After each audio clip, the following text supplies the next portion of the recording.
Class +2 subject accountancy chapter NPO not profit organisation. NPO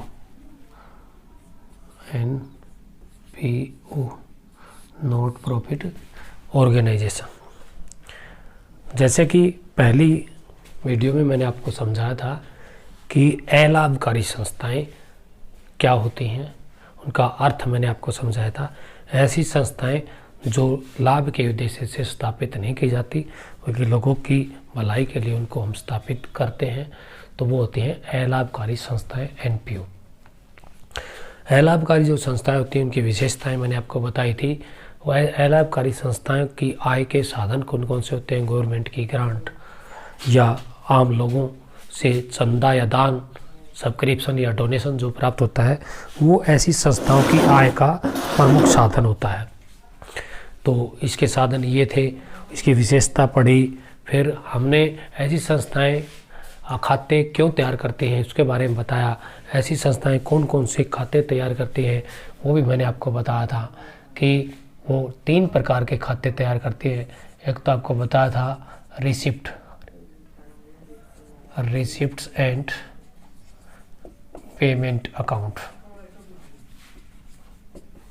ये आपको समझा भी दिया था मैंने कि रिसिप्ट पेमेंट अकाउंट एक हमारा रियल अकाउंट होता है, और ये लाभ जो कमाने वाली संस्थाएं हैं वो तो कैश बुक बनाती हैं नकदी के आधार पे, और ये जो लाभ ना कमाने वाली संस्थाएं होती हैं वो रिसिप्ट एंड पेमेंट अकाउंट बनाती हैं। इसके डेबिट में सारी नगद प्राप्तियां और पेमेंट में सारे नगद भुगतान, यानी it is similar to cash book of profit organisation. लाभ कमाने वाली संस्थाओं के कैश बुक के तरह ही इसको हम तैयार करते हैं, ये मैंने आपको बताया था। और इसको हम कैश से शुरुआत करते हैं। जैसे हल्का रिवाइज कर देता हूँ हल्का सा। जैसे इसमें मैंने आपको बताया था, इधर टू बैलेंस पीडी, कैश का बैलेंस लिखते हैं, कैश का या बैंक का, और जितनी नगद प्राप्ति होती है 2 के रूप में इधर लिखते रहते हैं। जितने नगद भुगतान होते हैं वाई के रूप में उनको यहाँ लिखते रहते हैं। और जोड़ करके हम जिस अवधि के लिए इस रिसिप्ट पेमेंट अकाउंट को बनाया था उसके अंत में हमारे पास कैश इन हैंड कितना है उसको बोलते हैं बैलेंस सीडी, कि कितना पैसा हमारे पास फिलहाल कैश इन हैंड है, कितना हमने शुरू में कैश में लगाया था, उसके बाद कितनी नगद प्राप्ति हुई, कितने उसमें से खर्चे कर दिए, कितना हमारे पास बच गया है। तो उसको निकालने के लिए हम इसको बनाते हैं। इसकी विशेषता आपको बताई थी मैंने कि विशेषता बताई थी, 2-3 विशेषता मैंने बताई थी। एक तो कैश ट्रांजैक्शन होते हैं ओनली, केवल नगद लेन देन, नगद प्राप्ति, नगद भुगतान लिखते हैं। Revenue and capitalise transaction both, चाहे रेवेन्यू के हों चाहे वो कैपिटलाइज हो, सारे लेन देन इसमें लिखते हैं। ये आपको समझाया था। रेवेन्यू के वो होते हैं जो बार बार होने वाले होते हैं, कैपिटलाइज वो होते हैं जो कभी कभी होने वाले होते हैं। रेवेन्यू में जो खर्चे होते हैं या इनकम होते हैं उनकी अमाउंट कम होती है, कैपिटलाइज की अमाउंट ज़्यादा होती है। लंबी अवधि के लिए भी होते हैं, कभी कभी होने वाले होते हैं, लंबी अवधि के लिए भी होते हैं, और उनकी अमाउंट ज़्यादा होती है रेवेन्यू की बजाय। रेवेन्यू की इनकी तुलना में अमाउंट काफ़ी कम होती है, चाहे रेवेन्यू के हो चाहे कैपिटलाइज हो, बस शर्त है कि कैश में हो, ये इसमें लिखे जाते हैं। तीसरा, नो लिमिटेशन ऑफ पीरियड, समय का कोई भी इसमें लिमिट नहीं है। चाहे प्राप्ति पिछले साल की प्राप्त हो जाए, प्रीवियस ईयर के मिल जाए, चाहे करंट ईयर की आमदनी हो, चाहे खर्चे हो, चाहे नेक्स्ट ईयर के हो, बस नगद में प्राप्त होने चाहिए या नगद में जाने चाहिए, वो इसमें हम लिखते हैं। प्राप्ति इस साइड और भुगतान ये इसके, प्राप्ति इसके डेबिट में और भुगतान इसके क्रेडिट में लिखते हैं। उसका अवधि कोई मायने रखती, ये मैंने बताया था। और इसको बनाते क्यों? नगद का कैश जानने के लिए हमारे पास कितना, क्योंकि कैश को जान के ही हम अगले धर्मार्थ के कार्य कर पाएंगे कि कितना कैश इन हैंड हमारे पास है। लाभ कमाने संस्थाएं क्या देखती हैं कि कैश इन हैंड है कितना, उससे ही संस्था की अगली एक्टिविटी शुरू करती है। इसके बाद दूसरा अकाउंट जो आज हम स्टार्ट करने जा रहे हैं आपको, वो मैं आपको समझा रहा हूँ, जिसको डिटेल से आपके बीच में अभी पढ़ाया जाएगा। जैसे जो लाभ कमाने वाली संस्थाएं होती हैं उनका मैंने आपको बताया था, वो जर्नल एंट्रियाँ बनाती हैं, वो उसके बाद लेजर बनाती हैं, उसके बाद ट्रायल बैलेंस बनाती हैं, और उस सबसे लास्ट में फाइनल अकाउंट बनाती हैं, जो कि जनता को दिखाने होते हैं, सरकार को दिखाने होते हैं। सरकार और जनता उसके फाइनल अकाउंट को देख करके ये जान पाती है कि बिजनेस किस टाइप का होगा, तो इसलिए वो उसको तैयार करते हैं। तो लाभ कमाने वाली संस्थाओं का जो अकाउंटिंग साइकिल है, journal entry, ledger, trial balance और फाइनल अकाउंट। और लाभ नहीं कमाने वाली संस्थाएं हैं वो क्या करती है, वो कैसे बनाती हैं, वो आपको मैंने बताया। सबसे पहले रिसिप्ट एंड पेमेंट अकाउंट बनाती है, उसके बाद दूसरा अकाउंट इसमें होता है जो हमारा होता है income and expenditure, income and expenditure account, income and expenditure account. Income का मतलब होता है आय और एक्सपेंडिचर का मतलब होता है व्यय, क्योंकि लाभकारी संस्थाओं में आय भी होती है, इनकम भी होती है, और जो इनकम होती है उसमें से कुछ खर्चे भी होते हैं जिनको हम एक्सपेंसेस कहते हैं। और ये जो अकाउंट है ये लाभ कमाने वाली संस्थाएं जो है ना, इसकी जगह कौन सा बनाती हैं, लाभ कमाने वाली संस्थाएं बनाती हैं trading and P&L, trading and P&L और बैलेंस शीट ये तैयार करती है।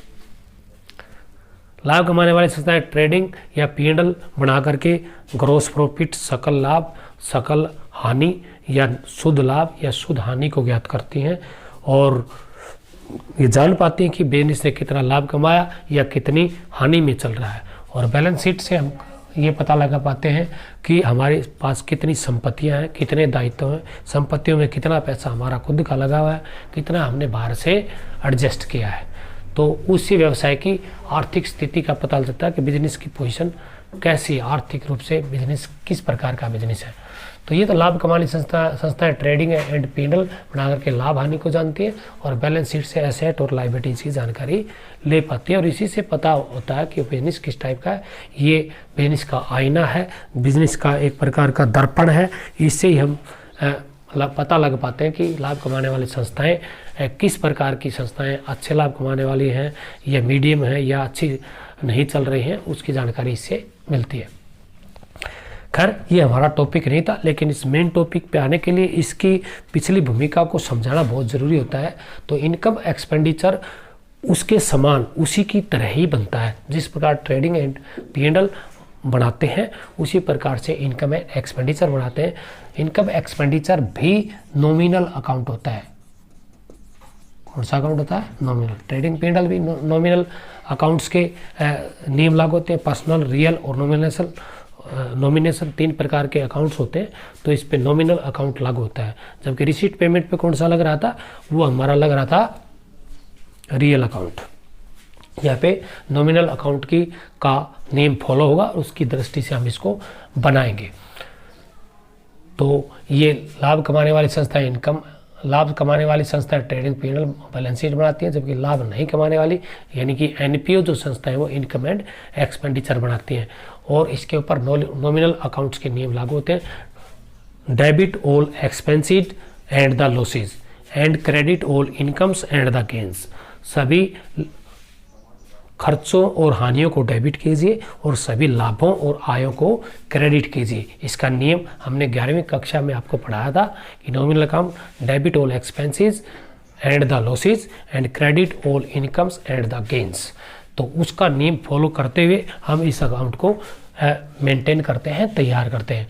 इनकम एक्सपेंडिचर बनता कैसे है, उसको किस प्रकार से तैयार करते हैं, उसमें कौन कौन से उसके अंदर चीज़ें आ सकती हैं, कौन कौन से आइटम आ सकते हैं, वो भी मैं आपको इसी में समझाने वाला हूँ।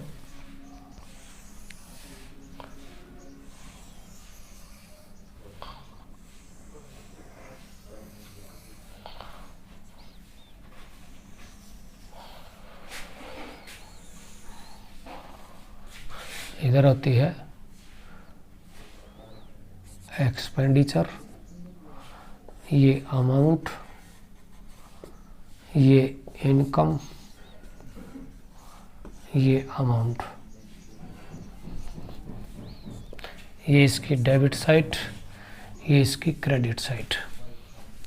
तो जैसे कि नॉमिनल अकाउंट के मुताबिक मैंने आपको समझा कि debit all expenses and the losses, अलाभकारी संस्थाओं में लेन देनों से जितनी हानि या खर्चे होते हैं वो इसके डेबिट में दिखाएंगे, और जितनी इनकम्स या लाभ होते हैं वो इसके क्रेडिट साइड में हम शो करेंगे।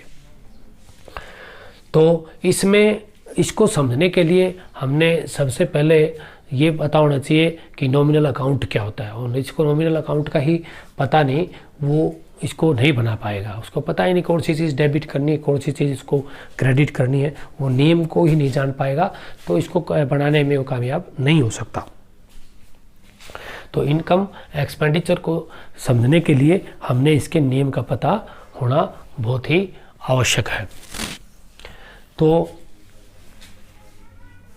इसको जब हम पढ़ाते हैं तो किस प्रकार से पढ़ाते हैं, जैसे कि मैंने बताया था कि आपको इसमें इसको बनाने का उद्देश्य ये होता है कि हम इसमें सही स्थिति में चल रहे हैं या कुछ पैसे की कमी हमारे पास रहती है, उसको हम जान पाते हैं इसमें।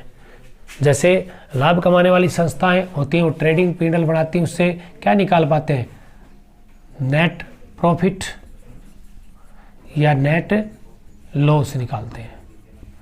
यहाँ पे मैंने जैसे आपको बताया था, नेट प्रॉफिट जो होता है, प्रॉफिट कमाने वाली जो संस्थाएं, लाभ कमाने वाली संस्थाएं होती हैं, वो ट्रेडिंग पी&एल से लाभ या हानि की गणना करती हैं, और इस अकाउंट से किस चीज़ की गणना होगी, हमारे इनकम एक्सपेंडिचर अकाउंट से वहाँ पे नेट प्रॉफिट निकलता है। नेट प्रॉफिट का यहाँ पे नाम होता है सरप्लस, सरप्लस आधिक्य जिसको कहते हैं, सरप्लस आधिक्य। आधिक्य का मतलब होता है एक्सेस द इनकम और एक्सपेंडिचर, यानी कि इनकम ज़्यादा है और खर्चे कम हैं। इनकम का खर्चों के ऊपर आधिक्य, यानी इनकम आमदनी ज़्यादा है और खर्चे कम है, आमदनी और खर्चों का जो अंतर है उसी को हम सरप्लस का नाम देते हैं। लाभ नहीं कमाने वाली संस्थाओं में उसको सरप्लस बोलते हैं, जो कि इस अकाउंट से हम फाइंड आउट करेंगे, और लाभ जो कमाने वाली संस्थाएं होती हैं उनमें इसको लाभ बोलते हैं, इसमें इसको बोलते हैं सरप्लस। लाभ कमाने वाली संस्थाएं जो नेट लॉस ज्ञात करती हैं उसका यहाँ पे क्या नाम है, सरप्लस की जगह डिफीट्स, इसका उल्टा डिफीट्स। डिफीट्स माने कमी, कमी मीन पैसे की कमी पड़ गई, यानी कि कहने का मतलब है कि excess of expenditure over income, यानी एक्सपेंडिचर ज़्यादा है और इनकम कम रह गई। तो जितनी इनकम और एक्सपेंडिचर का अंतर है, यानी एक्सपेंडिचर जितने इनकम से ज़्यादा है वो जो अंतर होगा उसको हम डिफिट्स या कमी बोले। यानी खर्चे 100 रुपये हो गए और इनकम 80 रुपये रही तो 20 रुपये क्या बोला जाएगा, डिफिट्स बोला जाएगा, कमी। और जो है ना इनकम 100 रुपये हो और इनकम हमारी 100 रुपये हो और खर्चे हमारे 80 रुपये हो तो 20 रुपये क्या होगा, हमारा सरप्लस बोला जाएगा। तो यहाँ पे प्रॉफिट को बोलते हैं सरप्लस और जो लॉस को होता था उसको यहाँ पे बोलते हैं डिफिट्स। इस अकाउंट से हम सरप्लस या डिफिट्स निकाल पाते हैं। जिस प्रकार इसकी यदि ये साइड ज़्यादा होती है, जिसकी क्रेडिट साइड ज़्यादा होती है, डेबिट साइड के आइटमों का जोड़ जो है ना क्रेडिट साइड के आइटमों के जोड़ से कम होता है। यानी कि दूसरे वे में बोलूँ, इनकम जो है ना, इनकम साइड का जोड़ एक्सपेंडिचर साइड के जोड़ से ज़्यादा होगा और जितना ज़्यादा होगा वो ही सरप्लस की अमाउंट होगी। फॉर एग्जांपल जैसे इनकम का जोड़ हो गया फॉर एग्जांपल 100 रुपये और एक्सपेंडिचर का हो गया 80 रुपये, तो 20 रुपये इधर आंसर आएगा सरप्लस। टू सरप्लस बोलेंगे उसको, लास्ट में निकलता है टू सरप्लस, जिसका दूसरा नाम मैंने दूसरे नाम से बोलते हैं excess of income over expenditure. ठीक है, तो ये क्रेडिट साइड ज़्यादा होती है, डेबिट साइड कम होती है, तो उसको अंतर की राशि को हम सरप्लस बोलते हैं। इसके विपरीत बाई चांस यदि एक्सपेंडिचर साइड के आइटम का जोड़ इनकम के जोड़ से ज़्यादा हो जाए, यानी कि इसकी ये जो साइड है इसका जो जोड़ ये जोड़ ज़्यादा है और ये कम है, तो इधर आंसर आएगा। तो इधर आंसर आएगा तो इसको हम इसका जोड़ यहाँ लिख देंगे और फिर यहाँ लिख देंगे, और इधर आंसर आएगा फिर डिफिट्स, इधर उसको हम डिफिट्स फाइंड आउट करते हैं। यहाँ पे हानि निकलती है, कमी निकलती है, जिसको लाभ कमाने वाली संस्थाएं इसको लॉस बोलती है, और लाभ नहीं कमाने वाली अलाभकारी संस्था इसको डिफिट्स बोलती है। अब बात आती है, ये तो था इसको बनाने का उद्देश्य, और इसको बनाने का नियम मैंने आपको समझाया, नॉमिनल अकाउंट और सरप्लस या डिफिट्स ज्ञात करने के लिए ही हम इसको बनाते हैं। अब बात आती है कि इसमें आइटम लिखे कौन कौन से जा सकते हैं। ये हम बनाते हैं तो कौन कौन से आइटम हम इसमें लिख सकते हैं। सरप्लस का मतलब है कि हमारे पास पैसा बच गया, खर्चों से इनकम ज़्यादा होगी, जो पैसा बच जाता है उसको हम बिजनेस में नहीं रखते, बल्कि उसको कहीं बैंक में जमा करके उसके ऊपर हम ब्याज कमाते हैं, और उस ब्याज को भी धर्मार्थ में ही लगाते हैं, और क्योंकि वो पैसा बेकार में पड़ा रहेगा, इसलिए सरप्लस याद करके जितना पैसा हमारे पास एक्सेस बचेगा वो किसी बैंक में या किसी को दे देते हैं, ब्याज मिलता है, और ब्याज को भी हम दोबारा से ही धर्मार्थ में लगाएंगे।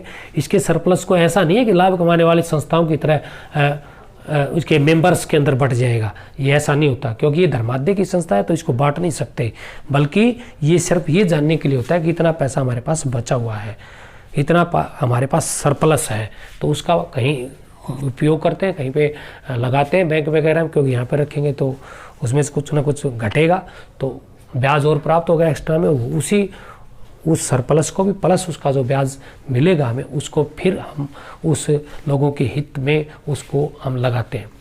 और कमी रहती है, बाई चांस खर्चे ज़्यादा है, इनकम कम रहेगी, कमी रहेगी पैसे की, तो साहूकार जो दानदाता हैं, चंदादाता हैं, उनसे हम संपर्क स्थापित करके उस कमी को पूरा करवाते हैं और उनको समझाते हैं भी जो है ना इतना पैसा हमें कमी पड़ गई, क्योंकि दानदाताओं से ही ऐसी संस्थाएं चलती हैं, तो उसकी व्यवस्था करने के लिए ये डिफिट से हमें मिलता है कि हमने पैसे कमी पड़ गई, दानदाताओं से संपर्क करना पड़ेगा, वो अवेलेबल करवा लेंगे और संस्था अपना काम करती रहेगी, चलती रहेगी। इसके अलावा इसकी हम जो है ना विभिन्न खर्चे इसमें कौन कौन से लिख सकते हैं, कौन से इसके एक्सपेंडिचर होते हैं, कौन से इसके लॉस होते हैं, कौन से इनकम होते हैं, कौन से गेन होते हैं, वो हम इसमें समझा पाते हैं। तो इसको समझने के लिए जो है ना आपको थोड़ा सा मैं एक एक करके आपको इसके पॉइंट्स बताता हूँ। जैसे एक तो होता है सब्सक्रिप्शन,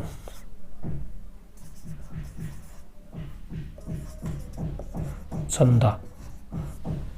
चंदा चंदा चंदा क्या होता है? जो लोग दान के रूप में देते हैं। तो चंदा ऐसी संस्थाओं की एक आइटम होता है जो कि इनकम होती है ऐसे बिजनेस की, तो जिसको हम इधर दिखाते हैं बाई सब्सक्रिप्शन, क्योंकि चंदा से ऐसे बिजनेस को आय हुई और आय को क्या किया जाएगा? क्रेडिट, तो उस आय को हम इधर लिख देते हैं चंदे को। और प्रत्येक आइटम का अर्थ का पता होना चाहिए, साथ में ये पता होना चाहिए वो रेवेन्यू का है या कैपिटलाइज, ठीक है। और दूसरी एक बात मैं बीच में थोड़ी बतानी आपको रह गई थी, एक इसको हम केवल करंट ईयर के लिए बनाते हैं। किसके लिए? करंट ईयर के लिए। जैसे मैंने बताया था रिसीट पेमेंट अकाउंट में उसमें अवधि मायने नहीं रखती, इसको हम सिर्फ और सिर्फ इसी वर्ष के लिए तैयार करते हैं। जिस पर ट्रेडिंग पीरियड लाभ कमाने वाली संस्थाएं बनाती हैं वो केवल उस वर्ष के लिए बनाती है जिस वर्ष के लिए उसको तैयार किया जाता है। तो इनकम एक्सपेंडिचर भी केवल उस करंट ईयर के लिए बनाते हैं।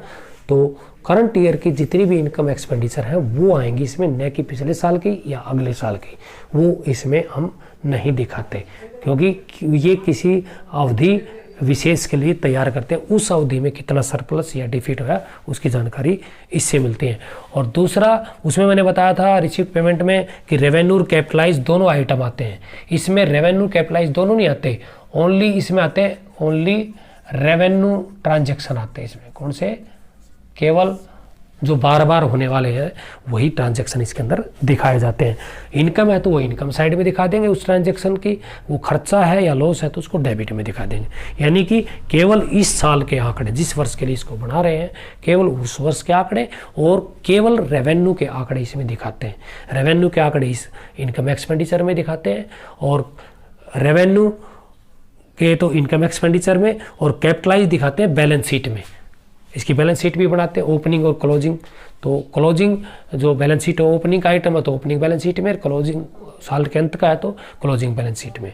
यानी कैपिटलाइज जो आइटम होंगे, जो इसका दूसरा पार्ट होता है, वो बैलेंस शीट में हम दिखाते हैं, बैलेंस शीट में हम इसको शो करते हैं। और रेवेन्यू के किस में दिखाते हैं?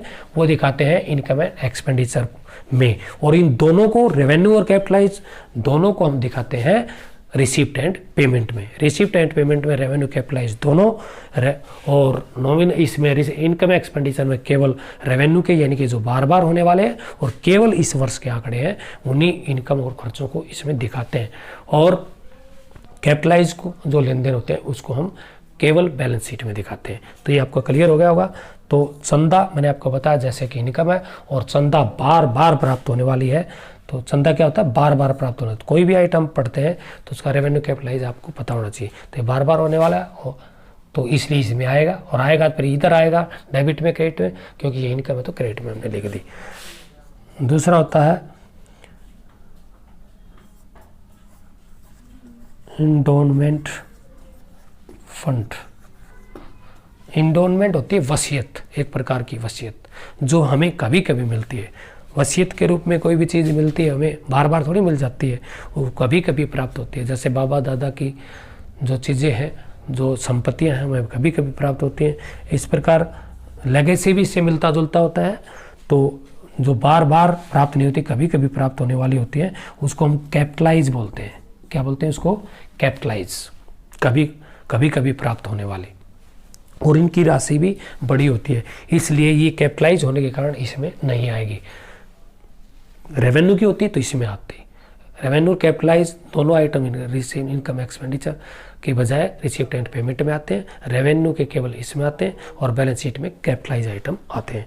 तो क्योंकि ये कैपिटलाइज है, बार बार होने वाला नहीं होता, कभी कभी होने वाला होता है इंडोनमेंट फंड, तो इसको हम बैलेंस शीट में शो करते हैं, न कि इनको इनकम एंड एक्सपेंडिचर में। तीसरा होता है entrance fees. Entrance fees, entrance fees, entrance fees का मतलब है कि इंट्रेंस फीस का मतलब होता है कि एडमिशन फीस। एडमिशन फीस का मतलब ऐसी जो संस्थाएं होती हैं उनमें हम पैसा है ना बार बार जो ना मिलता है, हमें पैसा बार बार मिलता है। तो इंट्रेंस जो फीस होगी, इंट्रेंस फीस इस ऐसी संस्थाओं का मेन आइटम होता है। इंट्रेंस फीस, इंट्रेंस फीस जिसको हम एडमिशन फीस भी बोलते हैं। कुछ इस तो ये रेवेन्यू का है कि कैपिटलाइज सबसे पहला था, हमें ये पता होना चाहिए। तो सबसे पहले रेवेन्यू कैपिटलाइज का जानने के लिए सबसे हमें पहले पता होना चाहिए कि इंट्रेंस फीस या एडमिशन फीस होती क्या है। जैसे किसी संस्था में हम एंट्री करते हैं, जैसे विद्यालय में एंट्री करते हैं, एडमिशन फीस लगती है, उसी प्रकार ऐसी संस्था में एडमिशन लेना है तो उसको हमें इंट्रेंस फीस या एडमिशन फीस का नाम देते हैं। और ये क्योंकि एडमिशन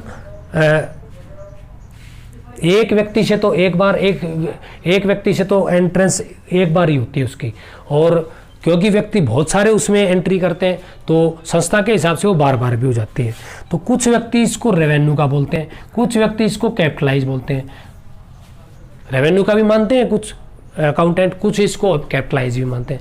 रेवेन्यू का मानने वाले जो पक्षधर व्यक्ति हैं, वो विशेषज्ञ हैं, वो ये मानते रेवेन्यू का क्यों मानते हैं वो इसको, क्यों इसलिए मानते हैं क्योंकि भले ही एक व्यक्ति ने एंट्री की और उसने अपनी इंट्रेंस फीस दी, तो केवल एक व्यक्ति ऐसी संस्थाओं में एंट्री नहीं करता, बहुत सारे व्यक्ति एंट्री करते हैं, इसलिए बार बार एंट्री होती है, बार बार पैसा आता है, तो इसलिए रेवेन्यू का हो गया।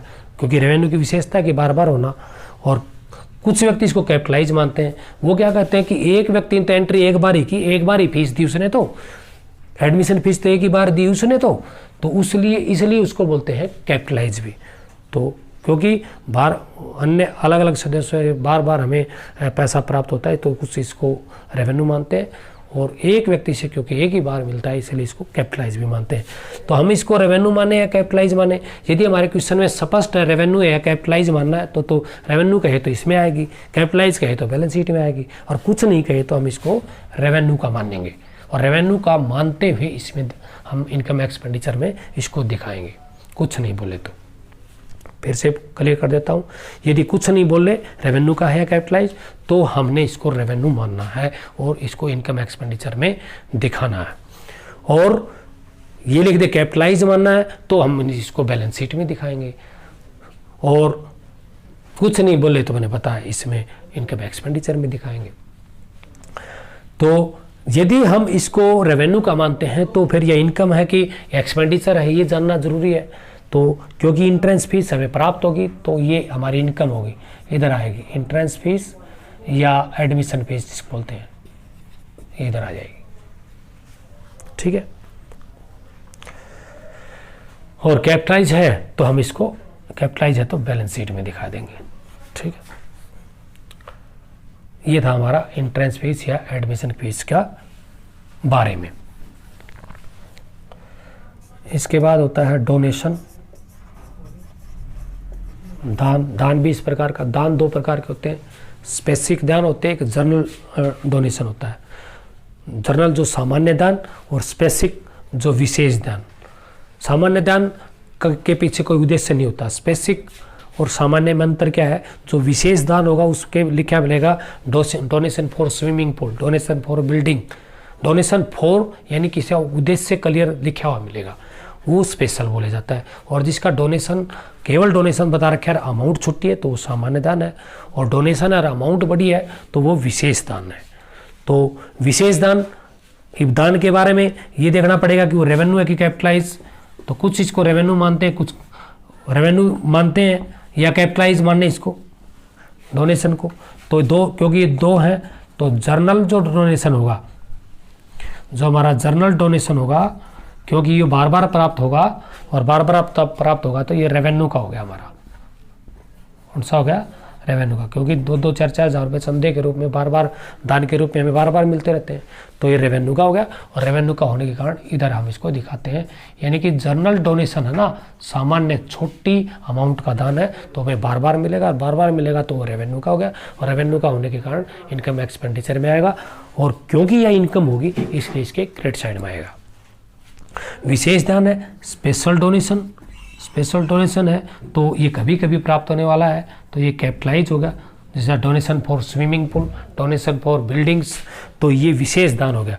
तो ये विशेष दान होगा, ये बड़ी मात्रा में 1-2 लाख रुपए हमें बार बार नहीं मिलते, बार बार नहीं मिलते, तो इसको हम कैपिटलाइज मानते हुए बैलेंस शीट की लायबिलिटी साइड में हमको दिखाते हैं, इसको इसमें नहीं दिखाते। तो डोनेशन 2 प्रकार का बताया मैंने, सामान्य और विशेष। विशेष उसका विशेष वो होगा जिसके आगे उद्देश्य लिखा हुआ होगा, बताया होगा, वो तो बैलेंस शीट में आएगा। और उद्देश्य नहीं बताया तो सामान्य मानते हैं, उसको इनकम एक्सपेंडिचर की इनकम साइड में डोनेशन के रूप में शो करते हैं। इसके अलावा और भी बहुत सारे हैं लेन देन, तो बहुत सारे होते हैं।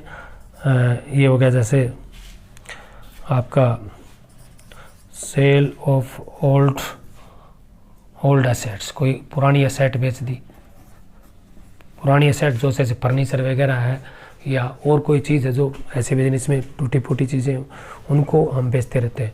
तो उनके बेचने से जैसे 500 का फर्नीचर 400 में बेचा तो 100 रुपये की हानि हुई, तो उसको इधर दिखा देंगे, तो loss on sale of furniture. उसकी कॉस्ट दी हुई मिलेगी आपको क्वेश्चन में, और कॉस्ट लागत सामान था इतने का और जो है ना वो बेचे इतने में, ये उसकी सेलिंग प्राइस दी मिलेगी। रिसीट पेमेंट में रिसीप्ट साइड में लिखा मिलेगा सेल ऑफ फर्नीचर, लिख के नीचे लिखा पड़ेगा उसकी कॉस्ट इतनी। रिसीप्ट साइड में डेबिट में लिखा मिलेगा सेल ऑफ फर्नीचर, कॉस्ट भी उसके ब्रैकेट में लिखी होगी और बाहर उसके इनर को आउटर कॉलम में पैसा लिखा होगा कितने की बिकी। 500 की चीज़ 400 में की तो 100 रुपये का जो हानि हुई इधर आएगी। 500 की चीज़ 600 में बिक जाती है तो वहाँ वो होगा प्रॉफिट, वो उसको इधर दिखाते हैं gain on sale of furniture, वो गेन इधर आएगा। 500 की 600 में बेची तो 100 रुपये का फ़ायदा हुआ, तो इसको हम क्योंकि ये हमारा नॉमिनल अकाउंट है तो वो उधर आ जाएगी। तो केवल लाभ उस पुरानी वस्तु के बेचने से होने वाले या लाभ या हानि को इसमें दिखाते हैं। लॉस होता है तो इधर, और यदि गेन होता है तो इधर दिखाते हैं उसको। और वह वस्तु बिकी कितनी, वो बैलेंस शीट में उसमें से उसको घटाएंगे। जैसे 5,000 का फर्नीचर तरह 500 का बेच दिया, उसकी कॉस्ट थी 500 जो हमने बेचा, तो 5,000 असेट साइड में बाई असेट साइड में लेकर के जो furniture less sale of furniture 500, तो 4,500 का बाहर दिखा देंगे उसमें। ठीक है, तो ये हम वहाँ पे बैलेंस शीट में आपको समझाया जाएगा। और भी बहुत सारे आइटम हो सकते हैं, जैसे ऑर्नानियम्स एक्सपेंसेस। ऑर्नानियम्स व्यवसायिक खर्चे होते हैं, क्योंकि बिजनेस में व्यवसायिक खर्चे बार बार होने की प्रवृत्ति रखते हैं, तो वो रेवेन्यू के होते हैं। तो रेवेन्यू के होते हैं तो हम इसको ऑर्नानियम एक्सपेंसेस को इधर दिखाएंगे, ऑर्नानियम एक्सपेंसेस इधर शो कर देंगे। ठीक है,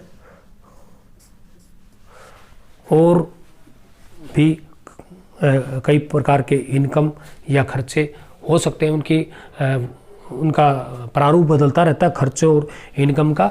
वैसे बहुत सारे वो किताब में लिखे हुए होंगे, वो वहाँ से भी आप एक एक को डिटेल से पढ़ना नहीं है। एक जैसे मैंने लेगेसी बताई थी आपको,